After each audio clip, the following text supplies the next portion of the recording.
Current electricity का और एक वीडियो लेक्चर में आपको स्वागत है। इस वीडियो लेक्चर में तो हम क्वेश्चन ही सॉल्व कर रहे हैं।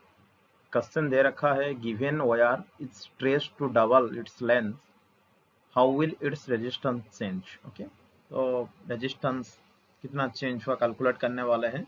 मैं दो तरीका से इधर कैलकुलेट करने वाले हैं। पहले एक जो नॉर्मल जिस मेथड से हम करते हैं उसमें पहले ध्यान देंगे, बाद में थोड़ा और एक मेथड में जाएंगे, वो भी नॉर्मल है, कोई इतना एक्स्ट्रा भी खास चीज़ नहीं है उसके अंदर। ओके, चलो तो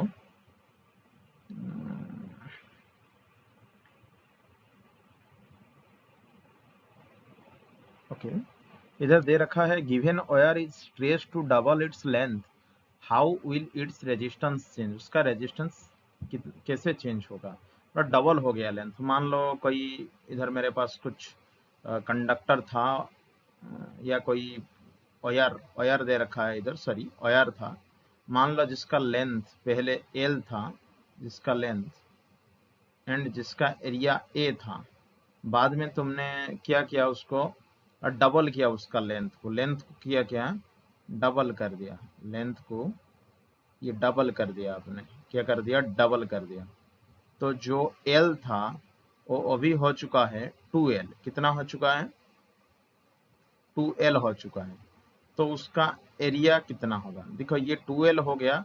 बट जिस टाइम L था ना, जो ऊपर वाला फिगर मैंने पहले बनाया जहां पर L था, तो एरिया तब A था। बट जब 2L हुआ तब एरिया में मालूम नहीं है, बट एरिया तो जरूर चेंज हुआ होगा। तो मान लो A प्राइम है, तो बट अभी हमें पता करना है एरिया एक्चुअली कितना है हमें। ओके, बहुत आसान क्वेश्चन है ये, थोड़ा ध्यान दीजिए यहाँ पर। देखिए जो पहले ए एल था लेंथ और एरिया ए था, तो उस जगह पे, एक मिनट में इंक चेंज कर रहा हूँ। इस जगह पे तुम्हारा वॉल्यूम कितना होगा, इस जगह पे तुम्हारा वॉल्यूम कितना होगा ना, एरिया मल्टीप्लाई विथ लेंथ होगा। बट इस जगह पे ध्यान देना, इस जगह पे आपका वॉल्यूम कितना होगा ना, वॉल्यूम इधर ए प्राइम इंटू 2L होगा। मान लो पहला जो वॉल्यूम था उसको भी इनिशियल मान लेते हैं और उसको हम भी फाइनल मान लेते हैं। क्या मान लेते हैं, भी फाइनल मान लेते हैं। एक मिनट, उसको हम भी फाइनल मान लेते हैं, उसको हम भी फाइनल मान लेते हैं। बट वॉल्यूम कांस्टेंट रहेगा, क्यों ना, जितना लेंथ आपने इलोंगेट हुआ व आपने स्ट्रेच हुआ, तो उसी दौरान एरिया भी तो घट जाएगा ना। तो बट वॉल्यूम क्या रहेगा, बराबर रहेगा इनिशियल एंड फाइनल में। That means volume initial equal to मैं लिख सकता हूँ वॉल्यूम फाइनल। तो इनिशियली वॉल्यूम कितना है ना, एरिया टाइम्स लेंथ है। फाइनल कितना हुआ वॉल्यूम ना, एरिया मालूम नहीं है, हम निकल रहे हैं ए प्राइम इंटू 2L है। तो इधर से हमने ए प्राइम निकाल दिया। ए प्राइम कितना हुआ ना, A times L divide by 2L, जहां पर एरिया हमें पता चल गया A prime equal to L, numerator denominator में कट हो जाएगा, ए बटा 2, तो एरिया आधा हो गया। तो ये ध्यान देना, जब लेंथ 2L हो रहे हैं तब एरिया क्या हो रहे हैं, आधा हो रहे हैं। ओके, तो अभी हमने करंट इलेक्ट्रिसिटी में एक पॉपुलर फार्मूला पढ़ा है रेजिस्टेंस के लिए। ये बहुत कॉमन फार्मूला है, R equal to rho L by A. Okay, और जब रेजिस्टेंस, जब हमने लेंथ चेंज कर दिया तब रेजिस्टेंस भी चेंज हो जाएगा। तो आर प्राइम इक्वल टू रो, ये होगा L prime by A prime. अभी हमने आर प्राइम इक्वल टू लिख सकते हैं rho L prime. L prime कितना है ना, 2L है, जो चेंज हो गया 2L है। ए प्राइम कितना है ना, इधर दे रखा है ए बाई 2 है, पहले हमने कैलकुलेट कर लिया। तो 2 अभी ऊपर न्यूमरेटर को चला जाएगा, तो आर प्राइम इक्वल टू रो, ये होगा 2, ये ऊपर चला जाएगा, जो इधर है 2, तो ऊपर चला जाने से फॉर एल बाई ए हो जाएगा। तो अभी देखिए R prime equal to, four को बाहर ले लीजिए, four rho L by A होगा ना, नहीं। ओके, फॉर को मैं बाहर ले लिया, तो रो एल बाई ए के जगह पे मैंने जो पहले लिखा था R equal to rho L by A, पहले पे जो पहला नंबर मान लो उसको इक्वेशन 1 दे रहा हूं। तो इक्वेशन 1 में जो लिखा था R equal to rho L by A, यहाँ पुट कर सकता हूँ ना, नहीं। इक्वेशन ये 2 मान लो, इसको 2 ले लो, तो 2 पे पुट कर सकता हूँ ना, नहीं। तो R prime equal to for rho L by A के जगह पे मैंने पुट कर दू इक्वेशन 1 को, तो R prime equal to four R हो जाएगा। क्या हो जाएगा? आर प्राइम इक्वल टू, मेरा आंसर निकल के आएगा R prime equal to four R हो जाएगा। तो ये मेरा आंसर है, तो 4 गुना हो जाएगा। तो ये एक मेथड था। और दूसरा एक मेथड पे भी आप जा सकते हो। दूसरा मेथड क्या है ना, जब कोई कंडक्टर हमने लेंथ एल लिया, मान लो ये पहले हमने कंडक्टर लिया था जिसका लेंथ एल था, बाद में हमने उसको एरिया ए था, बाद में ये ट्रांसफर होके ये हुआ, उनका इलोंगेट हो गया, लेंथ 2 गुना बढ़ गया, तो मान लो लेंथ उनका 2l हो गया। क्या हो गया? 2l हो गया और एरिया ए प्राइम हुआ। ओके, ऐसे कुछ हमने किया था।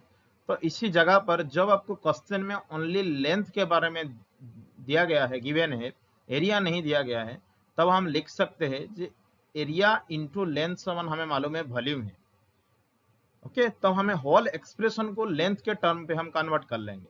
तो इधर area equal to volume divide by length होगा, और जो फॉर्मूला हमें मालूम है और फॉर्मूला क्या है ना, R equal to rho L by A. मैंने आपको बोला क्वेश्चन में ओनली लेंथ गिवन है, एरिया नहीं दिया है, तो rho equal to L divide by area के जगह पे मैं पुट कर सकता हूँ वी बटा एल।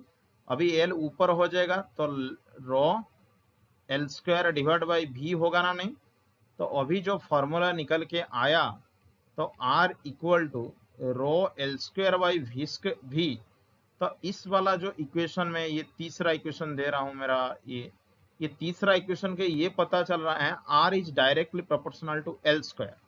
ओके, तो अभी इस क्वेश्चन में दे रखा था ये लेंथ कितना हुआ, 2 गुना हो गया। 2 गुना हो गया मतलब R prime equal to R prime proportional to क्या हो जाएगा, लेंथ के जगह पे मैंने 2l का होल स्क्वायर दे दिया, तो ये कितना हो जाएगा, ये are proportional to 4l square हो जाएगा। तो ये 4 गुना बढ़ गया। कितना बढ़ गया? 4 गुना बढ़ गया। तो रेजिस्टेंस कितना? 4 गुना बढ़ गया पहले से।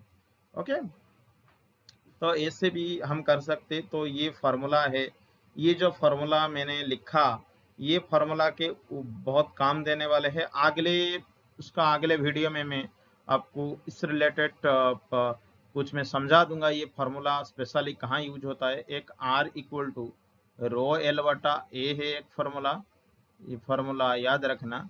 और एक फार्मूला इधर से हमने लिया R equal to rho L square by V. ये फार्मूला कहाँ कहाँ काम में आता है ये सब मैं बाद में बता दूंगा, बट दोनों फार्मूला दोनों डिफरेंट काम में आता है। तो ये एक नॉर्मल क्वेश्चन था। कोई भी वायर या तार को हमने जब 2 गुना बढ़ा दिया तो उसका रेजिस्टेंस में कितना चेंज हुआ। एनदर टाइप ऑफ क्वेश्चन पूछा जा सकता है जिसमें परसेंटेज चेंज पूछता है, कभी कभार परसेंटेज चेंज पूछता है। तो अगले वीडियो में मैं कोशिश कर रहा हूँ परसेंटेज चेंज का भी समझाने के लिए।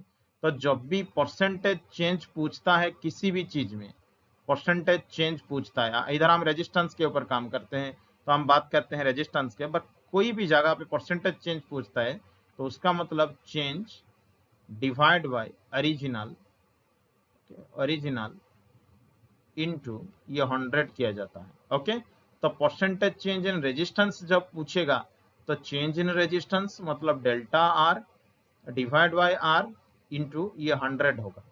ओके, तो ये और एक फॉर्मूला है आपके लिए। ओके, तो हम इस फॉर्मूला रिलेटेड नेक्स्ट वीडियो में हम एक क्वेश्चन लेके आएंगे, तो उसमें ये सॉल्व करेंगे।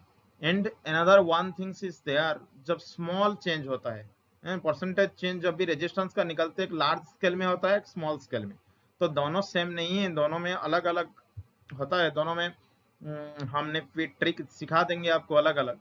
तो कोशिश कर रहा हूँ अगले वीडियो में उसके ऊपर ध्यान देने के लिए, इस फॉर्मूला के ऊपर परसेंटेज चेंज के ऊपर खास करके।